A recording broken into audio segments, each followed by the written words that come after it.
अस्सलामुअलैकुम। Tally school के इस एजुकेशन प्रोग्राम में खुश आमदीद।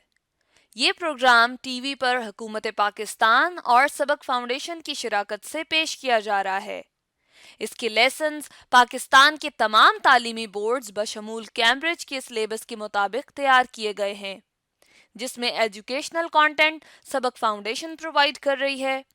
सबक फाउंडेशन की वेबसाइट सबक.pk पर केजी से 12वीं जमात तक वीडियोस और प्रैक्टिस टेस्ट बिल्कुल मुफ्त दस्तयाब हैं। मैथमेटिक्स के लेसन में आज का हमारा टॉपिक है echelon and reduce echelon form of matrices. ये फेडरल और पंजाब बोर्ड की फर्स्ट ईयर में चैप्टर 3, सिंध बोर्ड की फर्स्ट ईयर में चैप्टर 4, केपीके और बलूचिस्तान बोर्ड की फर्स्ट ईयर में चैप्टर 2 मैट्रिसेस एंड डिटर्मिनेंट से लिया गया है। इस लेसन के बाद स्टूडेंट्स मैट्रिसेस को एचिलॉन और रिड्यूस एचिलॉन फॉर्म में रिड्यूस कर सकेंगे और मैट्रिक्स का रैंक भी फाइंड कर सकेंगे। आज के लेसन और इससे मुंसलिक तमाम वीडियो लेक्चर्स को घर बैठ के देखने के लिए आप सबक.pk की वेबसाइट पे जा सकते हैं और वहां फ्री वीडियो लेक्चर्स के साथ साथ प्रैक्टिस टेस्ट भी मौजूद हैं, जिन्हें देखकर आप अपने कॉन्सेप्ट्स को पुख्ता कर सकते हैं और इम्तिहानात में ट्यूशन लिए बगैर शानदार नंबर हासिल कर सकते हैं। ये सब कुछ सबक.pk की वेबसाइट पर बिल्कुल मुफ्त दस्तयाब है।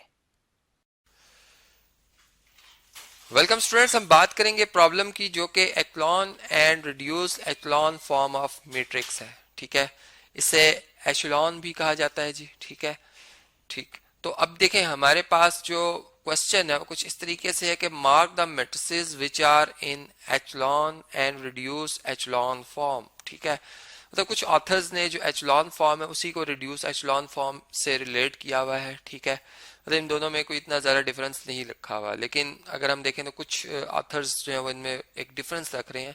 हम ये बात करते हैं जो एचलॉन फॉर्म है, मतलब दोनों में जो कॉमन बात है वो क्या है। चले हम यूँ समझ लेते हैं कि जब हम जो एक system of non homogeneous linear equations को ऑगमेंटेड मैट्रिक्स की फॉर्म में लिखते हैं, ठीक है, ऑगमेंटेड मैट्रिक्स की फॉर्म में जब लिखते हैं, ठीक है, तो हम इसमें फिर ये बात करते हैं कि जो हमारे पास पहली एंट्री है, मतलब एक मैट्रिक्स को जब हम इस पर रो ऑपरेशन अप्लाई करते हैं उसकी शेप चेंज करते हैं, तो उसमें हम यूं बात करते हैं कि उसकी जो रो वाइज मतलब जो लेफ्ट साइड पे फर्स्ट एंट्री है, ठीक है, या अगर फर्स्ट ना हो जैसे इस केस में नहीं है तो सेकंड एंट्री या थर्ड जो भी है वो 1 हो। ठीक है, और उससे आगे वाली एंट्रीज जो है वो 0, मतलब कुछ भी हो सकती हैं, लेकिन उस जो पहली एंट्री है वो 1 होनी चाहिए। ठीक है, वो स्टार्ट पे भी हो सकती है, वो कहीं भी हो सकती है।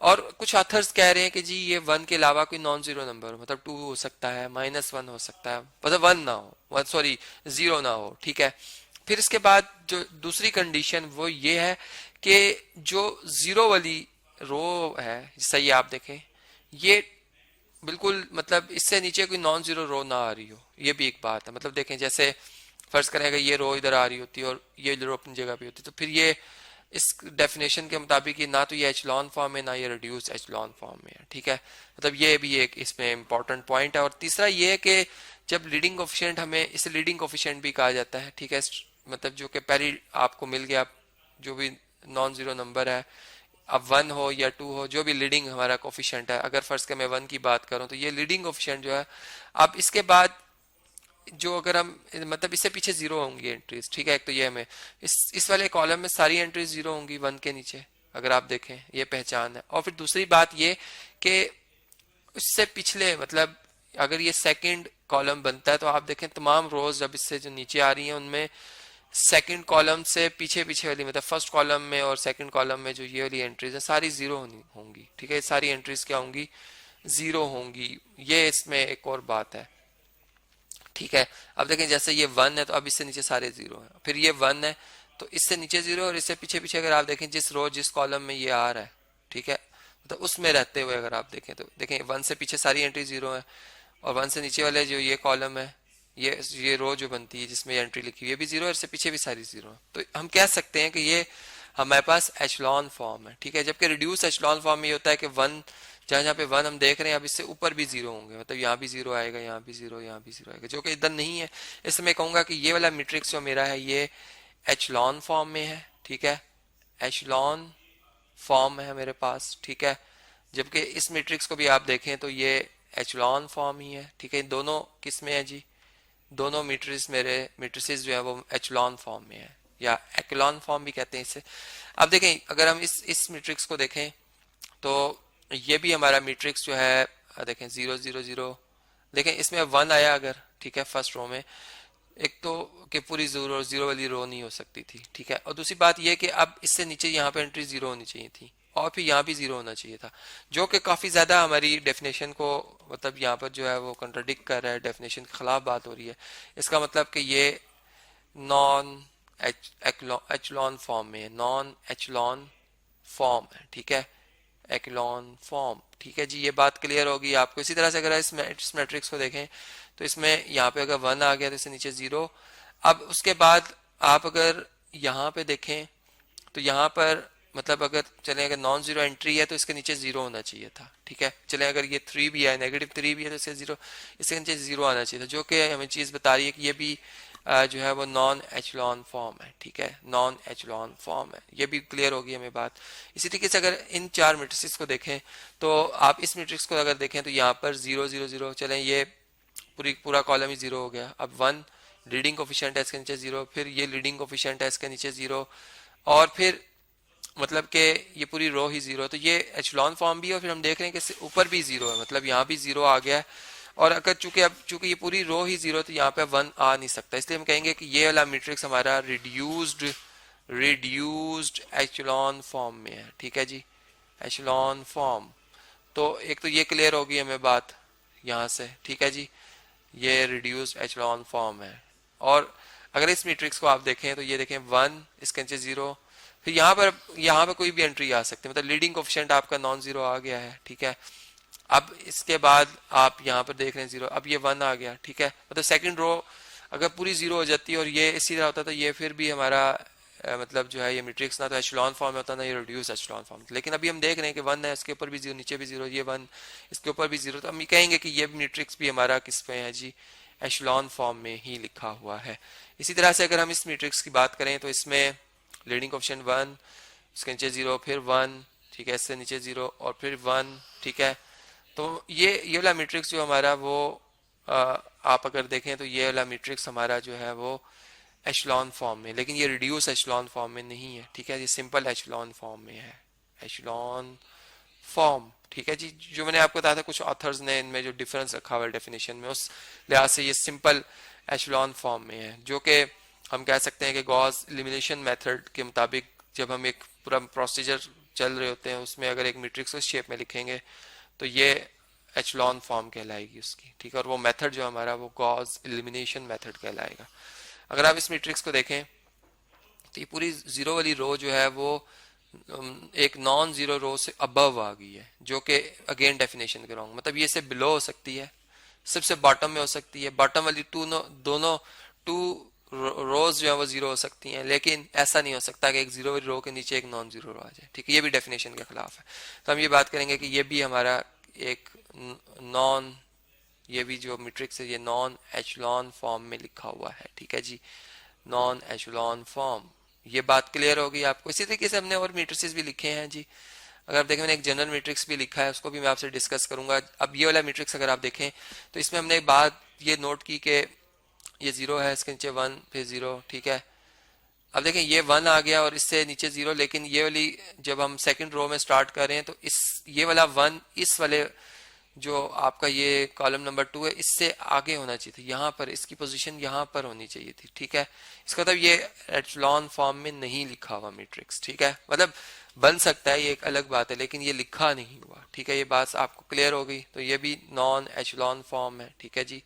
इस तरीके से हमें अंदाजा हो जब हम एक प्रोसेस लेके चल रहे हैं तो हमें पता होना चाहिए कि अभी हमने क्या आया कि वो एचलॉन फॉर्म में लिखा है या नहीं लिखा, ठीक है। हमें ये इस तरह से हम उसको हर पहलू से समझ रहे हो। अगर आप इस मैट्रिक्स को भी देखें तो इसमें भी आप देखें बिल्कुल टॉप पर जो है ये एक 0 रो बन गई, जो कि अगेन हमें यही बता रही है कि ये एक नॉन एचलॉन फॉर्म है, ठीक है। इसी तरीके से अगर आप यहाँ पर देखें तो ये हमारे पास 1 0 0 है, फिर मतलब ये 2 एक नॉन जीरो एंट्री आ गई है, फिर इसके नीचे भी 0 है, ठीक है, फिर यहाँ पर 1 आ गया है, फिर मतलब अब यहाँ पर बेशक जो भी एंट्री हो, मतलब लीडिंग कोफिशिएंट तो 1 आ गया, leading coefficient non zero number है, तो हम ये कह सकते हैं कि ये भी एक हमारे पास।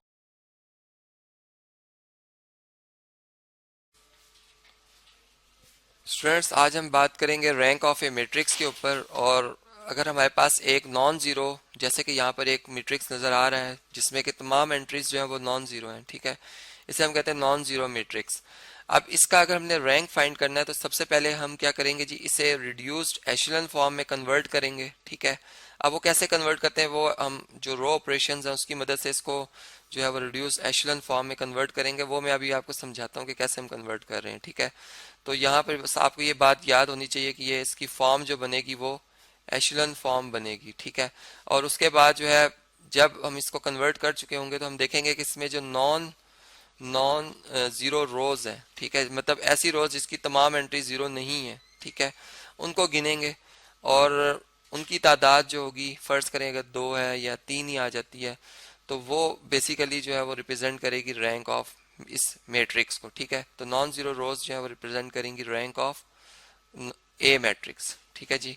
तो इस तरीके से आपने ये बात समझ ली। अब हम इसको ज़रा परफॉर्म करते हैं। मतलब हमारा जो मैट्रिक्स है, अगर आप इसको देखें तो इसमें अब इसको रिड्यूस एशेलन फॉर्म में हम कैसे कन्वर्ट कर सकते हैं कि इसकी जो फर्स्ट एंट्री है, मतलब जो पहली रो जहाँ से स्टार्ट हो रही है, ठीक है, अगर अगर चले मिल के इसको मैं इधर लिख लेता हूँ इस मैट्रिक्स को, ताकि हम मैट्रिक्स के ऊपर ही जोर रखें।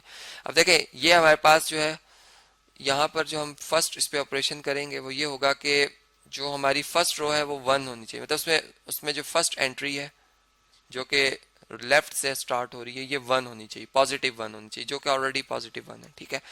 अब एक तो वर्क ऑलरेडी हुआ है। अब दूसरा वर्क ये है कि इसके नीचे जो एंट्रीज आ रही हैं उन्हें जीरो होना चाहिए, लाजमी जीरो होना चाहिए, ठीक है। अब ये जीरो कैसे बन सकते हैं, इसके लिए हम रो ही ऑपरेशन करेंगे, ठीक है।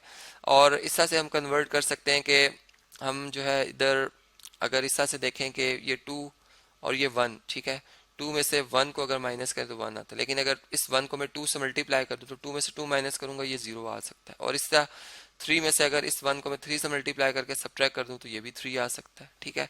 तो यहाँ पर मैं ये कर रहा हूँ कि मैं जो जिस रो को चेंज कर रहा होता हूँ उसको मैं पहले लिखूंगा, मतलब रो 2 को चेंज कर रहा हूँ मैं किसकी मदद से, रो 1 से, और रो 1 को पहले मैं 2 से मल्टीप्लाई कर रहा हूँ, ठीक है। इसी तरह रो 3 को चेंज करने के लिए मैंने पहले रो 1 को 3 से मल्टीप्लाई किया और फिर उसको रो 3 में से सब्ट्रैक्ट किया। अब यही जो अभी मैंने यहाँ पर स्टेटमेंट लिखी है, ठीक है, इसके चेंज होने से रो 2 चेंज हो जाएगी इस ऑपरेशन से, और इसको चेंज मतलब ऑपरेशन होने से रो 3 चेंज होगी। अब वो रोज जो चेंज रोज हैं वो हमने लिखनी है यहाँ पर। वो कैसे लिखेंगे हम, सबसे पहले मैंने यहाँ पर रो इक्विवेलेंट लिखा, मतलब ये मैट्रिक्स हमारा जो इसमें रोज चेंज हो रही हैं, ठीक है, तो ऐड या प्लस करने से जो रिजल्ट आ रहा है वो हम लिख रहे हैं यहाँ पर। अब ये पहला जो ऑपरेशन मैंने लिखा है ये किस तरह से जी, सबसे पहले रो 2 में लिख रहा हूँ जो कि 2 0 7 -7 है, ठीक है। इसमें रो 1 को मैं 2 से पहले मल्टीप्लाई कर रहा हूँ, देखें हर एंट्री 2 से मल्टीप्लाई होगी, तो 2 1 से 2 हो जाएगा, 2 -1 से -2 बन जाएगा, यहाँ पे 4 आ जाएगा, ठीक है। ये 2 से मल्टीप्लाई होकर 4 और 3 2 से मल्टीप्लाई होकर क्या आ जाएगा, -6, ठीक है। और इसी तरीके से यहाँ पर अगर आप देखें, या चले इनको पहले हम सब्ट्रैक्ट कर रहे हैं, तो यहाँ पर सब्ट्रैक्शन की वजह से साइन चेंज होंगे तमाम इनके टर्म्स के, ठीक है।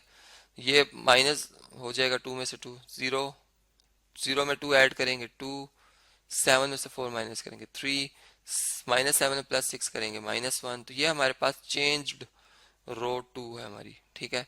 अब मैं यहाँ पर ये लिखूंगा 0 मतलब 2 फिर 3 और फिर -1, ठीक है। इसी तरह से अब जो हमारी रो 3 है, पहले हम रो 3 लिख रहे हैं, 3 1 12 -11। अब इसमें से 3 टाइम रो 1 को अब हम 3 से मल्टीप्लाई करें, तो 3 1 से 3, 3 -1 से -3, फिर 3 2 से 6 और 3 -3 से -9 आ जाएगा। और अब हम इन्हें सब्ट्रैक्ट करेंगे तो यहाँ माइनस या प्लस साइन हो जाएगा, ये माइनस ये प्लस हो जाएगा, और ये रो 3 जो चेंज्ड है वो आ रही है हमारे पास। अब देखें क्या आएगी, 3 में से 3 माइनस किया 0, 1 में 3 ऐड किया 4, 12 में से 6 माइनस किया 6, 11 में 9 -11 में 9 ऐड किया -2 आएगा। तो इस तरह से ये एंट्री बनी 0, ये बन जाएगी 4, ये बन जाएगी 6, ये बन जाएगी -2, ठीक है। मतलब फर्स्ट हमने वर्क किया। अब हमारा सेकंड ये होता है कि यहाँ पर जो सेकंड रो है, ठीक है, सेकंड रो में जो मतलब इस कॉलम फर्स्ट कॉलम के बाद जो सेकंड कॉलम में हम आते हैं, तो या तो ये सारी एंट्री जीरो होनी चाहिए। अगर सारी एंट्री जीरो है तो फिर तो हम नेक्स्ट कॉलम में चले जाएंगे, लेकिन अगर ये सारी एंट्री जीरो नहीं है तो फिर ये जो एंट्री जिसको मैंने ब्लॉक में लिखा है इसको +1 बनाना होता है, ठीक है। अब ये +1 कैसे बनेगा, 2 को सिंपल 2 पे डिवाइड करने से। मतलब अगर मैं अब यहाँ पर अगर मैं प्लस या माइनस करता हूँ तो इससे ये जो पिछली एंट्रीज हैं उस पर भी फर्क पड़ता है, इसलिए हम अब प्लस या माइनस नहीं कर सकते, ठीक है। क्योंकि अगर मैं प्लस माइनस करता हूँ जैसे मैंने आपको बताया तो वो हमारी जो हम अभी जीरो हमने बनाए हैं वो वर्क हमारा डिस्टर्ब हो जाएगा और फिर हमें वापस अपने पहले स्टेप पे जाना पड़ जाएगा, ठीक है जी। तो यहाँ पर सिंपल हम क्या करेंगे, रो 2 को 2 पे डिवाइड कर देंगे और इससे चेंज रो 2 हमारे पास आ जाएगी। तो वो रो जो चेंज होके आएगी वो उधर मैं लिख लेता हूँ, यहाँ पे 1 -1 2 -3 है। रो 2 यहाँ पे 0 को 2 पे डिवाइड करें 0, 2 को 2 पे डिवाइड करें 1, 3 को 2 पे डिवाइड करें 3/2, -1 को 2 पे डिवाइड करें -1/2 आ जाएगा। और ये लास्ट रो 0 4 6 और -2 एज इट इज रहेगी, ठीक है। यहाँ तक आगे हम अब इसे नेक्स्ट अगर आप देखें तो इसमें अब इस 1 से नीचे भी 0, यहाँ भी 0 बनाना है और इसको भी 0 बनाना है, ठीक है। मतलब रिड्यूस्ड में ऊपर भी 0 होता है जबकि एशेलन फॉर्म में नीचे 1 से नीचे 0 होता है, ठीक है। अब ये कैसे बन सकता है, इसके लिए यही सिंपल हम कर सकते हैं कि रो 3 को हमने चेंज करना है और इसके लिए मैं रो 2 का सहारा ले रहा हूँ, ठीक है। रो 2 को मैं 4 से मल्टीप्लाई करके रो मतलब 2 को 4 से मल्टीप्लाई करके इस 3 में से माइनस कर रहा हूँ। पहले मैं रो 3 लिखूंगा जो कि है 0, ठीक है। 4 6 -2। अब देखें रो 2 का 4 से मल्टीप्लाई 0 को 4 से मल्टीप्लाई करें 0 आएगा, 0 को 1 से 4 को 1 से मल्टीप्लाई करें 4 आ जाएगा। यहाँ पे 4 से मल्टीप्लाई करेंगे 2 2 4 को कैंसिल करेगा 2 2 3 जार कितना आता है 6 आ जाएगा। यहाँ से अगर आप 4 से मल्टीप्लाई करेंगे 2 इस 4 को कैंसिल करेगा 2 2 -1 से मल्टीप्लाई करके -2 आ जाएगा, ठीक है। अब हमने इन्हें क्या करना है, सब्ट्रैक्ट करना है। यहाँ पर साइन चेंज करेंगे, सब्ट्रैक्ट सब्ट्रैक्ट और इसका भी साइन चेंज, ठीक है जी। तो जो चेंज हमारे पास रो 3 है वो इधर आप देख सकते हैं कि चेंज रो 3 हमारे पास क्या आ रही है, 0 में से 0 माइनस करें 0, 4 में से 4 0, 6 में से 6 0, 2 -2 में +2 ऐड करें 0। मतलब कि हमारे पास जो रो बन रही है थर्ड रो उसकी सारी एंट्री 0 आ गई हैं, 0 0 0 0, ठीक है। जबकि जो हमारे पास सेकंड रो है 0 1 3/2 और -1/2 ये अपनी जगह पे एज इट इज रहेगी। अब हमने क्या करना है, जो हमारी फर्स्ट रो है, ठीक है, अब हमने इसको भी चेंज करना है। तो इसको भी हम चेंज करते हैं क्योंकि वहां भी मैंने कहा था कि हमने क्या लेके आना है जी, 0 लेके आना है। इसको 0 बनाने के लिए हमें क्या करना होगा, पहले रो मतलब यहाँ पर रो 1 हम लिखेंगे पहले, ठीक है। और इसमें से हम माइनस कर देंगे, बल्कि इसमें हम प्लस कर देंगे रो 2 को सिंपल, क्योंकि यहाँ 1 लिखा या -1 लिखा, सिंपल ऐड करना है अब हमने। अब रो 1 पहले लिखते हैं हम 1 -1 2 -3, ठीक है। इसमें हम रो 2 ऐड कर रहे हैं 0 1 3/2 और -1/2, ठीक है। अब देखें 0 + 1 1 होता है, ठीक है, यहाँ पे 1 आ जाएगा। -1 + 0 0 होता है, यहाँ पर 0 आ जाएगा। 2 में 3/2 ऐड करें, देखें अब 2 का डिनोमिनेटर 1 है, इसको भी 2 बनाने के लिए हम 2 से मल्टीप्लाई करेंगे हो जाएगा 4/2 और इसमें हम ऐड करें 3/2 तो ये बन जाएगा 7/2, ठीक है। यहाँ पे क्या आ जाएगा 7/2। इसी तरह यहाँ भी अगर आप 2 लाना चाहते हैं 2 से मल्टीप्लाई 2 से डिवाइड करें, ये -6/2 बनेगा, ये -1/2 जो ऐड होके क्या बन जाएगा -7/2। तो यहाँ पे आएगा 7/2, यहाँ पे आएगा -7/2, ठीक है। अब देखिए ये रिड्यूस्ड एशेलन फॉर्म इसकी आ गई भी है क्योंकि जो हमारी लास्ट रो है वो 0 हो चुकी है, ठीक है। अब मतलब अगर ये नॉन 0 होती तो मुझे यहाँ पर क्या बनाना होता, मुझे यहाँ पर 1 बनाना होता, लेकिन अब चूंकि ये 0 हो गई है तो इसलिए अब हम ये देख रहे हैं कि ये अपनी रिड्यूस एशेलन फॉर्म में, और इसमें जो नॉन 0 रोज हैं, नंबर ऑफ नॉन 0 रोज वो हमारे पास 2 है, ठीक है, 2 है। इसलिए हम ये कहेंगे कि जो मैट्रिक्स ए है, इस मैट्रिक्स ए का जो रैंक है वो क्या है, वो 2 है, ठीक है जी।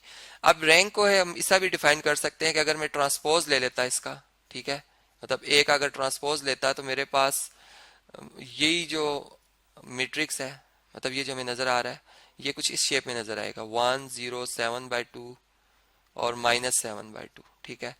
फिर यहाँ पे क्या आएगा 0 1 3/2 और -1/2, और यहाँ पे आएगा 0 0 0। मतलब इसमें जो number of non zero columns हैं वो रिप्रेजेंट करते हैं रैंक को, ठीक है, ट्रांसपोज के केस में।